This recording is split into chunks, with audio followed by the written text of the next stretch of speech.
ओम शांति। ब्रह्मा कुमारी सुरेंद्र कुंवर मुजफ्फरपुर से अपना अनुभव सुनाते हैं।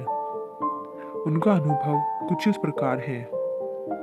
मेरा जन्म एक खुशहाल किसान परिवार में हुआ। बचपन से ही ईश्वर के प्रति मेरा अटूट विश्वास था। जहाँ कहीं भी ईश्वर का भजन कीर्तन होता था, मैं सारा कार्य छोड़कर उसमें शामिल हो जाता था। इस कारण मुझे परिवार में कई बार सजा भी मिली। जनवरी 1978 में मुझे ईश्वरीय ज्ञान की प्राप्ति मुजफ्फरपुर सेवा केंद्र पर हुई। कुछ ही दिनों बाद लगने लगा कि मैं ईश्वर के बहुत समीप जा रहा हूँ। मेरे परिवार वालों को जब पता चला कि यह रोज ब्रह्मा कुमारी आश्रम में जाता है, तो एक भूचाल सा आ गया। मुझे मुजफ्फरपुर छोड़कर गांव में रहने का आदेश मिल गया। सेंटर से गांव काफी दूर था, अतः मेरे पास बाबा की याद और उनके प्रेम के आंसू ही रह गए थे। मैं घंटों बाबा की याद में बैठा रोता रहता था। यह सब देखकर परिवार वालों ने जल्द ही मेरी शादी करने का निश्चय किया। शादी की बात सुनकर मुझे अधिक बंधनों में बंधने का एहसास होने लगा, परंतु जहाँ एक रास्ता बंद होता है, वहाँ ऊपर वाला हजारों रास्ते खोल देता है। अगले ही दिन मेरे एक साथी ने मुझे सेना में भर्ती हो जाने के शुभ अवसर को के बारे में बताया। माता पिता की आज्ञा ली मैं सेना में भर्ती हो गया। जाने से पहले माता पिता ने कहा, जल्दी ही आना, तुम्हारी शादी का रिश्ता आने वाला है। मैंने यह कहकर शादी से साफ इनकार कर दिया कि मेरी शादी परमात्मा से हो चुकी है, मैं दूसरी शादी नहीं कर सकता। पिताजी ने मेरी दृढ़ ईश्वरीय आस्था को देखते हुए गांव में मेरे लिए एक शिवालय बनवा दिया और साथ ही मुझे यह भी कहा कि तुम यहीं आकर इस शिवालय में पूजा पाठ करना और अच्छा गृहस्थ जीवन बनाना। मगर समय को तो कुछ और ही मंजूर था। मैं कुछ दिनों के अवकाश पर अपने गांव आया और वहीं शिवालय पर मुजफ्फरपुर सेवा केंद्र के सहयोग से प्रदर्शनी लगवाई। प्रदर्शनी समाप्त होने के बाद एक सुबह अमृत वेले के बाद मैं अपने घर के बाहर बैठा था, तभी लोगों के जोर जोर से चिल्लाने की आवाजें आने लगी। कुछ ही देर बाद पता चला कि कम्युनिस्ट पार्टी के एक दलित वरिष्ठ नेता के किसी ने हत्या करके उसके शव को मेरे ही खेत में रख दिया है। कई लोग इधर उधर भाग रहे थे, पर ईश्वरीय मस्ती में मैं अपने दरवाजे पर बैठा बाबा को याद कर रहा था। तभी एक पुलिस इंस्पेक्टर जवानों के साथ मेरे घर पर आ पधारे। मैंने अतिथि के नाते उनका स्वागत किया। कुछ देर बाद उस पुलिस अधिकारी ने मेरा परिचय पूछा। मैंने परिचय दिया तो उन्होंने कहा, आपने उस कम्युनिस्ट पार्टी की दलित नेता की हत्या क्यों की है? उसके मुख से यह सुनते ही मैं चौंक गया।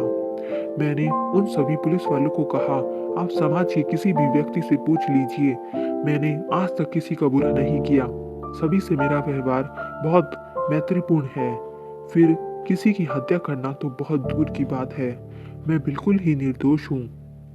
मेरी बातों को जैसे अनसुना करते हुए इंस्पेक्टर ने कहा, आप देश के रखवाले हैं, मैं कानून का रखवाला हूँ, और मेरे हाथों में हथकड़ी डाल दी। यह सब देखते हुए मेरे पांव तले की जमीन खिसक रही थी। मैं बिल्कुल ही बेबस और लाचार था। मैंने सब कुछ बाबा के ऊपर छोड़ दिया। तभी एक आवाज मेरे कानों में आई, बच्चे, यह सब ड्रामा में नूंद है, घबराओ नहीं, साक्षी होकर देखो। मैं जेल की काल कोठरी में बाबा की यादों के सहारे जीवन बिताने लगा। एक दिन सूचना मिली कि लौकिक माता जी की मृत्यु हो गई है। इस खबर से मैं अधिक हताश हो गया। परिवार के लोग भी मेरी जमानत के लिए हाई कोर्ट, सिविल कोर्ट के चक्कर लगाते लगाते थक चुके थे। जमानत की कोई उम्मीद भी नहीं थी, क्योंकि हरिजन और कम्युनिस्ट पार्टी के नेता की बात सुनकर सभी वकील घुटने टेक देते थे। एक दिन अमृत वेले के समय बाबा की याद में बैठकर बहुत बेबसी के आंसू बहाते हुए मैंने बाबा से पूछा, बाबा, मेरे त्याग और तपस्या का फल मुझे इतना कड़ा मिला कि अब मैं कहीं मुंह दिखाने के काबिल नहीं रहा। इससे तो अच्छा होता कि मुझे मौत आ जाती। मैं उसे हंसकर कबूल कर लेता। मेरी माँ मर गई और मैं यहाँ काल कोठरी में बेकसूर बंद पड़ा हूँ। आप फिर भी चुपचाप देख रहे हैं। मन ही मन इस प्रकार सवाल बाबा से करते ही मुझे आवाज आई, घबराओ मत, यह तुम्हारा पाठ है, इसमें भी कल्याण समझकर चलो। कुछ ही दिनों में परिस्थिति तुम्हारे अनुकूल हो जाएगी। यह आवाज इतनी स्पष्ट थी कि जैसे कि बाबा ने स्वयं मेरे सामने आकर मुझे हिम्मत दी हो। फिर तो मैं हिम्मत रख उस घड़ी का इंतजार करने लगा जब इस पंजरे से बाहर निकलूंगा। 2 या 3 दिन बाद ही पता नहीं किस कारण से मेरा बेल हो गया। बेल होते ही मैंने बाबा को बहुत बहुत धन्यवाद दिया। मुझे लगा कि मुसीबत के समय अगर कोई सच्चा सहारा है तो बस एक खुदा है, दूसरा कोई देहधारी तो हमारी मदद कर ही नहीं सकता। जमानत मिलते ही मैं अपनी नौकरी पर चला गया और बहुत जल्द ही मेरी पदोन्नति भी हो गई। फिर भी मुझे स्थायी रूप से रिहाई लेने के लिए उच्च न्यायालय का चक्कर लगाना पड़ता था। यह सिलसिला काफी दिनों तक चला। एक रात मैंने सपने में देखा कि जिस नेता की हत्या हुई थी उसकी पत्नी को कोई बता रहा है कि तुम्हारे पति की हत्या में जो व्यक्ति फंस गया है वह निर्दोष है, हत्यारा कोई और नहीं। कुछ दिनों के बाद कोर्ट में हमारी पेशी के समय वह बहन भी आई। उसने जज के सामने कहा, यह व्यक्ति पूरी तरह निर्दोष है, मेरे पति का हत्यारा कोई और है। दरोगा जी और गांव के लोगों ने निर्दोष का नाम लगा दिया है। फिर उसने कहा, मेरे सपने में मेरे पति के साथ एक बूढ़ा आदमी आकर मुझसे कहता है कि यह केस खत्म करवा दो, यह बच्चा कातिल नहीं है। उस बहन ने जज से अपील की कि इन्हें स्थायी रूप से रिहा कर दिया जाए, ये बहुत अच्छे नेक दिल आदमी है। सारी दलीलें सुनकर जज ने मुझे बाइज्जत बरी कर दिया। इस सारे घटनाक्रम को देखते सुनते सभी वकीलों को आश्चर्य होने लगा कि किसके कहने पर इस बहन ने अपने पति के हत्यारे को स्थायी जमानत दिलवा दी। केवल मैं ही इस राज को समझ पा रहा था और मन ही मन उस सर्वशक्तिवान परम सत्ता प्यारे शिव बाबा की लीला देखकर हर्षित हो रहा था।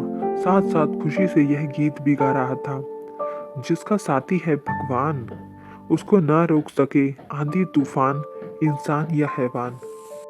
प्यारे बाबा ने ही सपने द्वारा उस बहन को ऐसा कहने को प्रोत्साहित किया था। इस बात को केवल मैं समझ पा रहा था। बाद में गांव वालों को तथा उस बहन को भी असली हत्यारे का पता चल गया, पर केस न किए जाने के कारण वह व्यक्ति कानून की गिरफ्त में नहीं आ सका। लेकिन वह आज कड़ी परिस्थितियों में से तो गुजर ही रहा है। इस विचित्र नाटकीय घटना के बाद से तो मेरे मन में प्यारे बाबा के प्रति जो अटूट निश्चय, विश्वास और अगाध प्रेम उत्पन्न हुआ है वो अवर्णनीय है। सेना में 30 साल नौकरी करने के बाद जूनियर ऑफिसर से रिटायर होकर आज मैं ब्रह्मा कुमारी मुजफ्फरपुर सेवा केंद्र पर समर्पित जीवन जी रहा हूँ और बाबा की हर तरह से दिल से सेवा और जान से करता हूँ।